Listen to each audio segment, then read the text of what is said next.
Yeah, a second year PhD student at the University of Nebraska, Omaha, and the topic for my presentation is healthcare provider perception on infant physical activity, strength, and communication.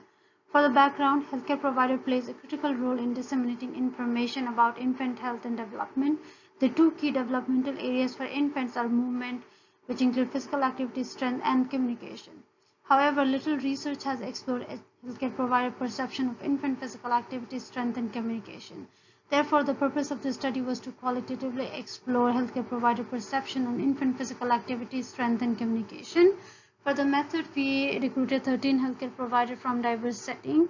A semi-structured interview was used based on health belief model, and inductive content analysis was used to analyze the data. For the result, two themes were generated. First one was the physical activity and strength. The healthcare provider had limited knowledge about the recommended movement guidelines, and most concerns were being sedentary, infants' neck strength, lack of tummy time, and not reacting to stimulation. Healthcare provider counsel about physical activity and motor development milestones. Healthcare providers were interested in learning about tools to measure physical activity. Some of the barriers identified for physical activity promotion were parents' busy schedule and language. For the communication, the healthcare provider counseled parents on verbal and nonverbal communication, and concern noted were not reacting to stimuli and parents' communication misconception.